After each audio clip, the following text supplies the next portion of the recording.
Hello नमस्कार friend, welcome to my YouTube channel. स्वागत है आपका हमारे यूट्यूब चैनल पर और आपका बहुत बहुत धन्यवाद, आभार कि आप हमारी वीडियो को देख रहे हैं। अब मैं आपको भूगोल के कुछ क्वेश्चन बताने वाला हूं। भूगोल क्या होता है, ऐसे क्वेश्चन यहाँ पे अपने एमपी पुलिस या अभी जो एमपी पुलिस की भर्ती आई 7,500 भर्ती है, इसको अकॉर्डिंग लेकर ये क्वेश्चन बहुत बार पूछा भी जाता है कि कौन सी परत कहाँ पर होती है। तो भूगोल के में कुछ क्वेश्चन है, वो होता है आपका वायुमंडल। भूगोल के बारे में क्या पढ़ा रहा हूँ मैं, आपका वायुमंडल। अगर हमारी वीडियो अगर आपको अच्छी लगे तो प्लीज हमारे चैनल को सब्सक्राइब कीजिएगा और हमें आप जो सब्सक्राइब करते हो उसके कमेंट्स करते हो, इससे हमें मोटिवेट मिलता है। बाकी कि हमारे चैनल का कोई शुल्क नहीं है, आप निःशुल्क रूप से हमारी चीज़ों को देख सकते हो जो कुछ भी हमने पढ़ा है, ठीक है ना। अब अपना होता है भूगोल। भूगोल भूगोल में अपन पढ़ेंगे वायुमंडल। वायुमंडल क्या होता है, कहने का मतलब पृथ्वी के चारों ओर घेरे हुए वायु के विस्तृत फैलाव को वायुमंडल कहते हैं, ठीक है। आई बात समझ में। ये क्या है आपकी, यहाँ पे मान लो एग्जाम्पल के थ्रू, ये अपनी क्या है, पृथ्वी, ठीक है ना। पृथ्वी, इस पृथ्वी को चारों ओर से, ठीक है ना, इस पृथ्वी के चारों तरफ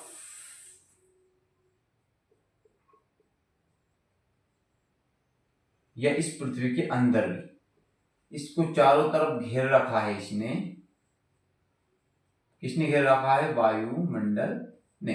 वायुमंडल ने इस पृथ्वी को चारों तरफ से घेर रखा है और उसे ही हम वायुमंडल कहते हैं। यानी वायु का एक मंडल है जिसने इसे ढक रखा है, उसे ही हम वायुमंडल कहते हैं, ठीक है। वायुमंडल की ऊपरी परत के अध्ययन को वायु विज्ञान और निचली परत के अध्ययन को ऋतु विज्ञान कहते हैं। देखिए जो वायुमंडल है, इसकी ऊपरी परत है, इसे वायु विज्ञान क्या कहते हैं। अब एग्जाम्पल के सिर्फ मान लो ये पृथ्वी है, ठीक है ना। पृथ्वी की ऊपरी वाली परत है, कौन सी परत है, ये ऊपरी वाली परत। ये परत जो है ऊपर की सतह है, कौन सी सतह, पृथ्वी की ऊपरी परत जो होती है उसे हम क्या कहते हैं, ऊपरी जो परत होती है उसी को हम कहते हैं वायुमंडल की वायु विज्ञान। कौन सी, वायु विज्ञान। वायु विज्ञान हो जाएगा, ये ऊपर की परत है। और इसके नीचे ऊपर की परत, इसकी नीचे की जो परत होती है, इस जो परत को कहते हैं अपन ऋतु विज्ञान। कौन सी विज्ञान, ऋतु विज्ञान। तो ये हो जाता है आपका वायुमंडल का बारे में मैंने आपको बता दिया है, ठीक है ना।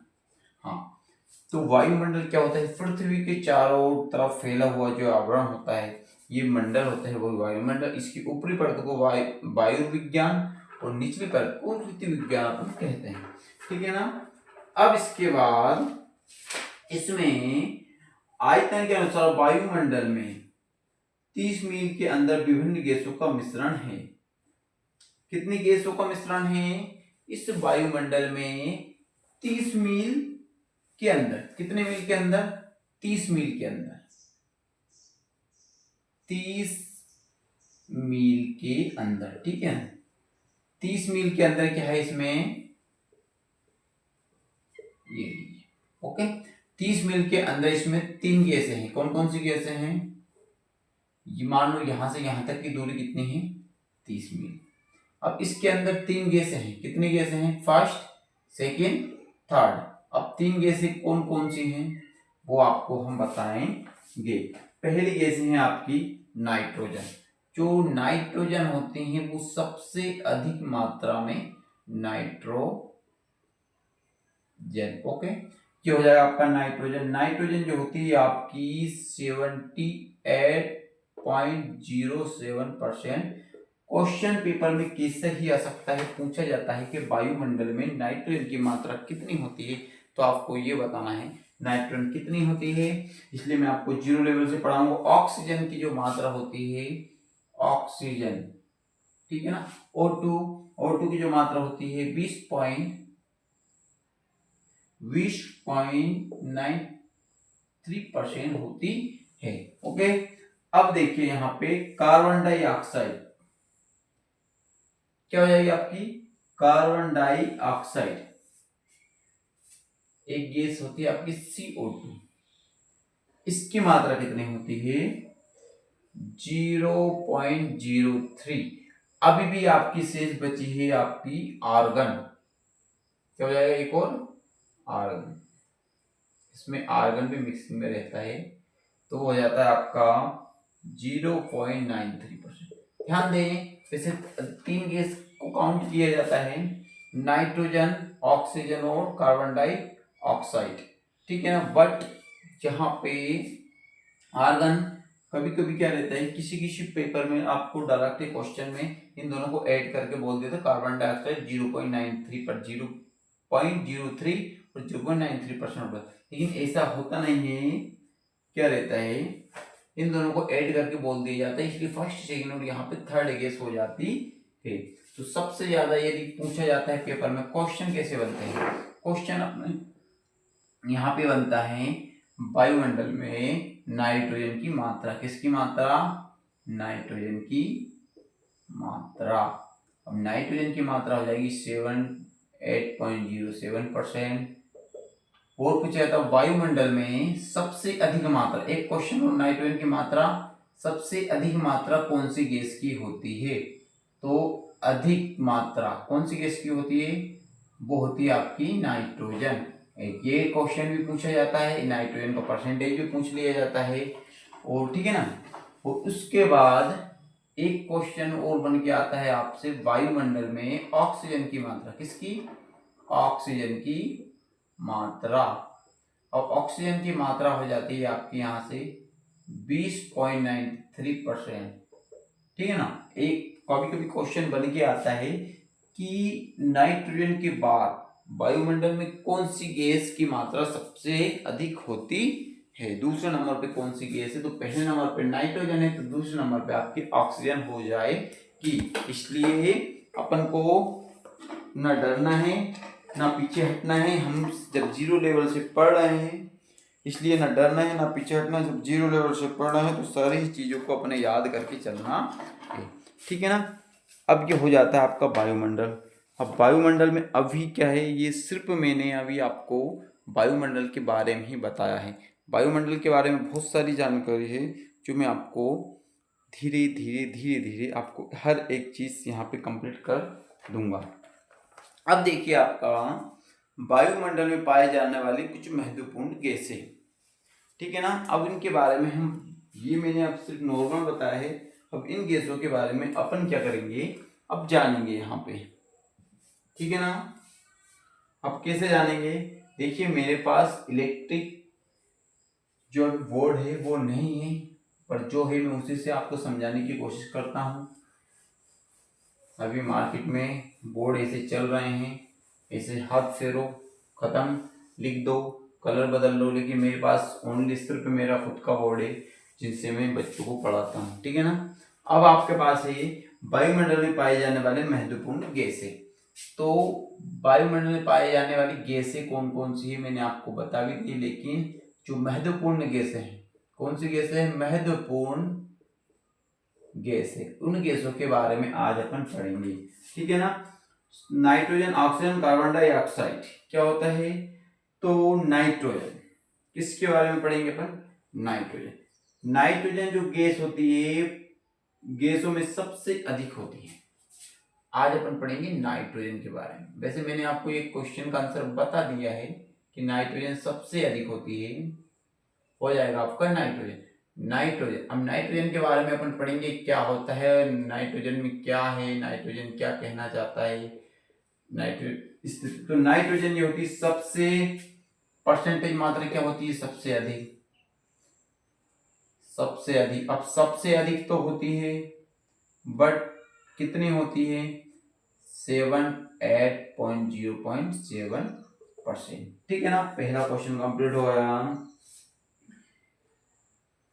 इसी नाइट्रोजन के कारण क्या होता है, जो नाइट्रोजन होती है इसी के कारण क्या होता है, वायुदाब, पवनों की शक्ति तथा प्रकाश प्रवर्धन का आभास होता है। इस नाइट्रोजन के कारण क्या क्या होता है? वायुदाम,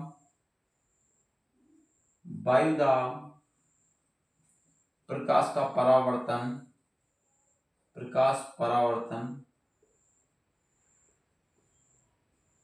और वायुमंडल की जो शक्तियां होती है, पवन शक्तियां, कौन सी शक्ति होती है?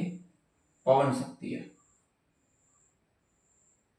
यानी हवा वगैरह जो होती है, इसी नाइट्रोजन के कारण ही इनका हमें आभास होता है। इस गैस का कोई रंग, गंध अथवा स्वाद नहीं होता है।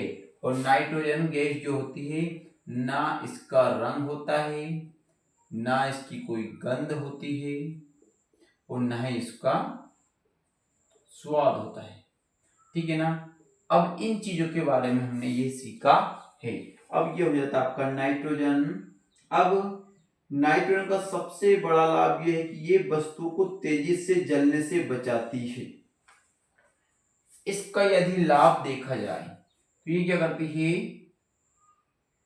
नाइट्रोजन वस्तुओं को जलने से बचाना। ध्यान दें, पेपर में क्वेश्चन बन के आ जाता है। क्वेश्चन कैसे बनता है?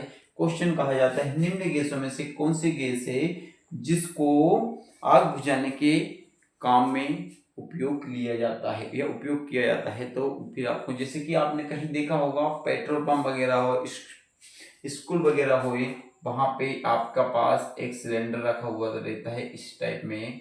ठीक है ना। वो जो सिलेंडर होता है उसका यूज इन्हीं के लिए किया जाता है अधिकतर। ठीक है, किसके लिए किया जाता है? आग बुझाने के कारण। अब आगे है क्वेश्चन में आपका,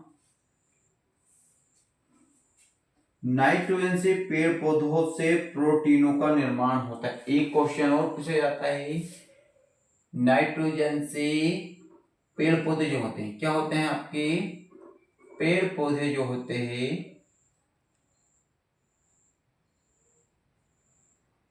ये पेड़ पौधे हो गए, इसमें इनके लिए किसका निर्माण होता है? नाइट्रोजन का। प्रोटीन किसका निर्माण होता है? नाइट्रोजन के कारण किसका निर्माण होता है? प्रोटीन का निर्माण होता है। उसके बाद क्वेश्चन में है, ये गैस वायुमंडल में 128 किलोमीटर की ऊंचाई तक फैली हुई है।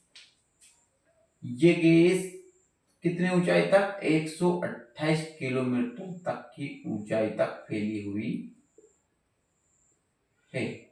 आया समझ में? अब हमें क्या क्या समझ में आया? समझ में ये आया कि सबसे अधिक 78.0% जो नाइट्रोजन गैस होती है वायुमंडल में। ठीक है सर, हमें समझ में आ गया है। अब नेक्स्ट क्वेश्चन है कि सर वायुमंडल में जो होता है वायुदाब, प्रकाश का परावर्तन और ये पवन शक्ति है, जितनी भी जो पवन शक्ति हवाएं होती है, इनका हमें पता वायु नाइट्रोजन गैस के द्वारा हमें पता चलता है। रंग, ना इसका रंग होता है, ना इसमें कोई गंध होती है, ना इसमें कोई स्वाद होता है। उसके बाद वस्तु को जलने से बचाना, यानी वस्तु जो बहुत तेजी से जलती है उसे बचाने के लिए नाइट्रोजन का यूज करेंगे। और उसके बाद जो अपने पेड़ पौधे होते हैं, इनमें प्रोटीन के लिए नाइट्रोजन गैस ही सहायक होती है। ठीक है ना। और इसकी जो ऊंचाई है वायुमंडल में 128 किलोमीटर तक की ऊंचाई तक है। ठीक है ना। अब आगे क्वेश्चन है आपका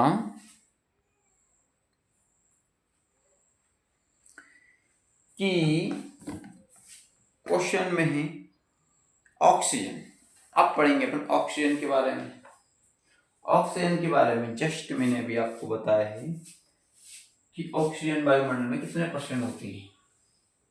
ठीक है ना। अभी कुछ मिनटों पहले ही मैंने आपको बताया है कि ऑक्सीजन वायुमंडल में, अब बोलेंगे अपन ऑक्सीजन के बारे में।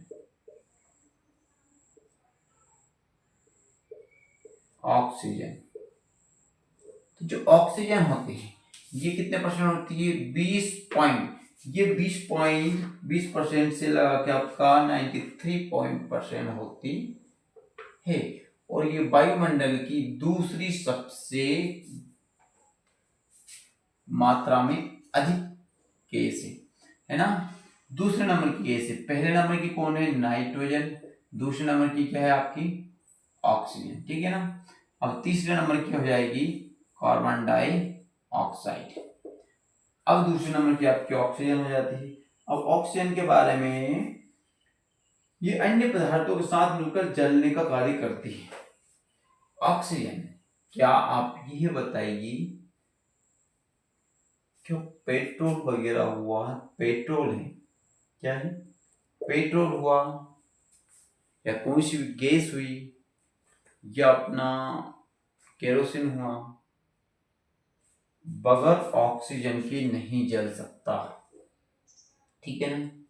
अगर इससे ऑक्सीजन प्लस रहेगा, ऑक्सीजन मिलेगी पेट्रोल को, क्या मिलेगी, पेट्रोल को ऑक्सीजन मिलना अत्यधिक आवश्यक है, बगैर ऑक्सीजन के पेट्रोल भी नहीं जलता। तो यहाँ पे अपन बोलेंगे अन्य पदार्थों के साथ क्या होता है, ये जलती है, अन्य पदार्थों के साथ जलती है, अन्य पदार्थों के साथ जलती है, अन्य पदार्थ मिल जाते हैं इसके साथ तो ये जलती है, ठीक है। और ऑक्सीजन के अभाव में हम ईंधन नहीं जला सकते, यानी कहने का मतलब मैंने अभी आपको समझा दिया कि ऑक्सीजन के अभाव में हम ईंधन नहीं जला सकते, मतलब यदि ऑक्सीजन नहीं मिलेगा आपको तो आप ईंधन यूज नहीं कर सकते, चाहे आप वो खाना बनाने का आपका चूल्हा हो या गैस टंकी हो, बगैर ऑक्सीजन के आप उसे नहीं जला सकते। आपकी ये गलतफहमी है कि हम गैस टंकी में गैस भरवा ली तो हम जला लेंगे, ठीक है ना। तो जो एलपीजी गैस होती है, लिक्विड पेट्रोलियम गैस, उससे एलपीजी गैस होती है, एलपीजी, इसमें भी ऑक्सीजन ही प्लस होता है, ऑक्सीजन जब प्लस होगा तभी ये आपको खाना बना पाओगे, है ना। तो ये होता है आपका ऑक्सीजन का। अब जो क्वेश्चन है आपका,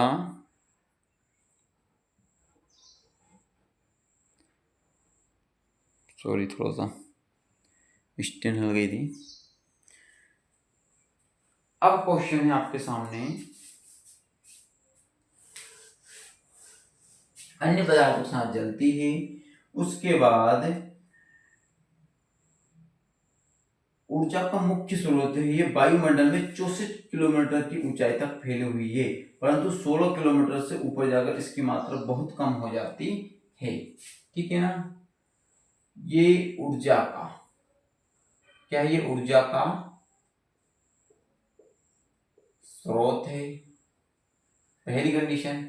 दूसरी कंडीशन है, ये वायुमंडल में कितने किलोमीटर, 64 किलोमीटर तक ही फैली हुई है। यदि ये आपका यहाँ पे आप हो, यदि यहाँ से आप गए तो ये 16 किलोमीटर तक तो अच्छा काम करती है, उसके बाद धीरे धीरे धीरे धीरे ये स्लो स्लो स्लो स्लो होती जाती है, लेकिन ये कहाँ तक फैली हुई, 64 किलोमीटर तक फैली हुई है, ठीक है ना। इसकी मात्रा बहुत कम हो जाती है, और जैसे जैसे ऊपर जाएगी इसकी मात्रा बहुत कम हो जाएगी, कब, 16 किलोमीटर के ऊपर मात्रा क्या होने लगती है इसकी, कम, ठीक है ना। अब अपन ने पढ़ा है ऑक्सीजन, ये दोनों चीज मैंने बता दी है, ऑक्सीजन आपको बता दी है। अब इसके बाद अपन जो पढ़ाई करेंगे वो रहेगा आपका कार्बन डाइऑक्साइड, जिसे अपन कहते हैं, क्या कहते हैं कार्बन डाइऑक्साइड को, CO2, ठीक है ना।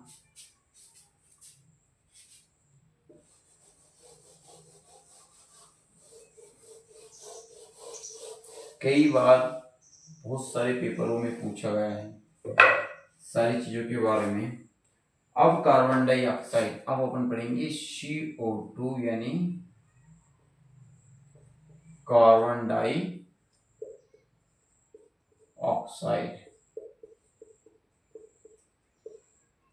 अब इसके बारे में हम पढ़ेंगे तो कैसे क्या पढ़ना, ये मैंने बता दी, ये तीसरी गैस है, तीसरे नंबर पे गैस है, सबसे अधिक मात्रा में नाइट्रोजन, उसके बाद ऑक्सीजन, इसके बाद कार्बन डाइऑक्साइड। कार्बन डाइऑक्साइड की मात्रा सभी को पता है कितनी होती है, कार्बन डाइऑक्साइड की मात्रा जो होती है वायुमंडल में 0.03% होती है। यहाँ पे इसकी मात्रा हो जाएगी 0.03%। आई बात समझ में? इसकी मात्रा। अब इसमें क्या क्या है, मेन टॉपिक क्या है क्या नहीं है, ये सबसे भारी गैस है। क्वेश्चन पूछा जाता है कि क्वेश्चन कैसे ही बन सकता है, आपको 4 गैस दे देंगे और पूछा जाएगा कि निम्न में से कौन सी गैस सबसे भारी गैस है, ठीक है ना। और उसके बाद क्वेश्चन ऐसे पूछ सकते हैं कार्बन डाइऑक्साइड की मात्रा कितनी होती है ना। तो ये 2 क्वेश्चन है। और उसके बाद ये सबसे भारी गैस और इस कारण से सबसे निचली परत में मिलती है। क्या है ये? यहाँ पर लिखेंगे अपन, क्या लिखेंगे? सबसे भारी गैस, सबसे भारी गैस है ये, और इसी कारण सबसे निचली सतह पर गैस है, इसी कारण सबसे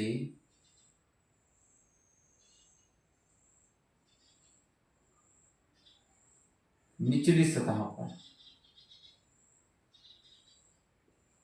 इसी कारण ये कहां पर? सतह पर है। सबसे भारी होने के कारण ये सबसे निचली सतह पर है और सबसे हल्की की हो जाएगी आपकी नाइट्रोजन, ठीक है ना। अब और इसका विस्तार 32 किलोमीटर तक ऊंचाई तक का है। कहां तक है ये? 32 किलोमीटर की ऊंचाई तक फैली हुई है, ठीक है ना। बताइए क्वेश्चन। अब नेक्स्ट है इसमें जवाब इसका, यह गैस सूर्य से आने वाली विकिरण के लिए पारगम्य तथा पृथ्वी से परावर्तित होने वाली विकिरण के लिए अपारगम्य है। यानी कहने का मतलब ये सूर्य है, ये क्या है? सूर्य, इनसे यहां पर फैली हुई अपनी क्या? CO2, जैसे ही इसके ऊपर ये पड़ा, ये जो सूर्य का प्रकाश पड़ा तो ये यहाँ पारगम्य है, मतलब इसे छेद कर ये यहां से जा सकता है। लेकिन ये आपकी पृथ्वी और ये आपका CO2, लेकिन यहां से अगर ये वापस जाने की कोशिश करता है तो ये ऊपर नहीं जा पाती है, ठीक है ना। यहां से तो जा सकती है लेकिन यहां से ऊपर नहीं जा सकती, लेकिन यहां से ये आ सकती है। इसलिए इसे कहते हैं सूर्य के प्रकाश के लिए पारगम्य है ये, पारगम्य, और यहां से लिए ये अपारगम्य है। ये भी एक बहुत प्यारा पॉइंट है, पारगम्य और अपारगम्य दोनों ही चीजें हैं, ठीक है ना। कांच, घर या पौधों प्रभाव के लिए उत्तरदायी और वायुमंडल में निचली परत को गर्म रखती है, ये इसका काम है। अब इसे आप नोटबुक में उतार लीजिएगा या स्क्रीनशॉट ले लीजिएगा। अब वन पढ़ेंगे, मिटा दूं इसको।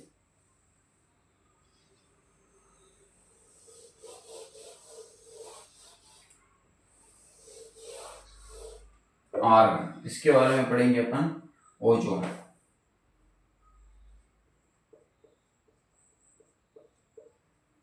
और पढ़ेंगे ओजोन के बारे में, ठीक है ना। यह गैस ऑक्सीजन का ही एक विशेष रूप है। क्या है ये? ऑक्सीजन का ही विशेष रूप है।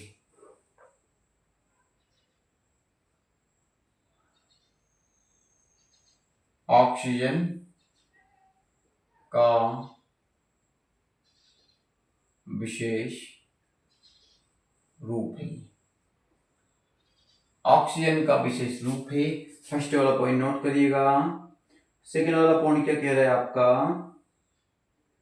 वायुमंडल में अधिक ऊंचाइयों पर ही अति न्यून मात्रा में मिलती है, सूर्य से आने वाली तेज पराबैंगनी किरणों की अवशोषित कर लेती है। यह 10 से 50 किलोमीटर तक की ऊंचाई तक केंद्रित है। कहां तक है? 10 से 50 किलोमीटर की ऊंचाई तक ही मिलती है। और सूर्य से आने वाली जो किरणें होती है उनको सोख लेती है। और ये वायुमंडल में ओजोन गैस की मात्रा में कमी होने से सूर्य परावैंगनी विकिरण अधिक मात्रा में पृथ्वी पहुंचकर कैंसर जैसी भयानक बीमारियां फैला सकती है। कहने वायुमंडल में ओजोन गैस की मात्रा में कमी होने से, कहने का मतलब ये है यदि वायुमंडल में ओजोन गैस की कमी हो जाती है, किसकी कमी हो जाती है? ओजोन गैस की यदि कमी, तो ये है आपका सूर्य।